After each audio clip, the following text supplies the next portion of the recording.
बिस्मिल्लाहिर्रहमानिर्रहीम।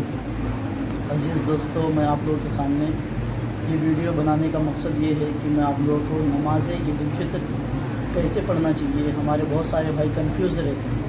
बहुत सारे लोग क्योंकि ये क्या है, साल में 2 ही नमाज़ होती है, तो लोगों के जहन में ये चीज़ होती नहीं। बहुत सारे हमारे भाई ऐसे होते हैं जो आजू बाजू वालों को देख कर उनकी नकल करते हैं। बेशक कभी हाथ उठाना चाहिए तो वहाँ हाथ उठाते नहीं हैं, कभी हाथ बांधना चाहिए तो हाथ छोड़ के रखते हैं, कभी हाथ छोड़ना चाहिए तो हाथ बांध लेते हैं। तो इस तरह की बेशुमार गलतियाँ करते हैं। उन गलतियों को दुरुस्त करने के लिए मैं नमाज ईद उल फ़ितर, ईद की नमाज़ आसानी के साथ आसान तरीके में कैसे पढ़ना चाहिए वो बयान करने के लिए मैं आप लोगों के सामने आया हूँ। सबसे पहले आप लोग को नियत करना है। नियत के मैंने 2 रकात नमाज वाजिब ईद उल फ़ितर ज़ायद 6 तकबीरों के वास्ते अल्लाह ताला के पीछे इस इमाम के मुँह में रखा शरीफ की तरफ अल्लाह अकबर कहते हुए हाथ ले जाकर नाफ के नीचे बांध देना, जिस तरह और नमाज़ों में बांधते हैं। उसके बाद में सना पढ़ना है। सना पढ़ने के बाद फिर क्या करना है, इमाम साहब क्या करना है, हाथ को अल्लाह अकबर कहते हुए कान तक ले जाना है और ले जाकर छोड़ देना है।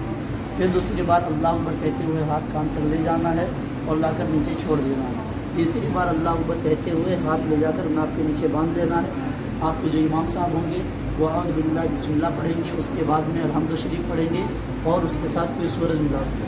उसके बाद में फिर रुकू और सजदा करेंगे, जिस तरह और नमाज़ों में करते हैं। एक रकात हो गई। दूसरी रकात के लिए जब खड़े होंगे तो सबसे पहले आपके इमाम साहब और बिल्लाह बिस्मिल्लाह पढ़ के अलहम्दु शरीफ पढ़ेंगे, उसके साथ कोई सूरत मिलाएंगे।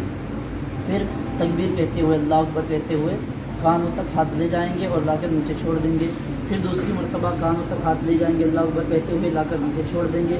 तीसरी मरतबा फिर अल्लाह अकबर कहते हुए कान तक हाथ लेकर जाएंगे और लाकर छोड़ देंगे। चौथी मरतबा बगैर हाथ उठाए अल्लाह अकबर कहते हुए रुकू में जाना है, रुकू करना है जिस तरह और नमाज़ों में करते हैं, सजदा करना है, उसके बाद में सलाम फेर के आपकी नमाज़ ख़त्म कर देना है। ये आसान तरीका ये याद रखें, जहाँ कुछ पढ़ना है वहाँ हाथ बांधना है और जहाँ पढ़ना नहीं है वहाँ हाथ बांधना नहीं है। अस्सलाम।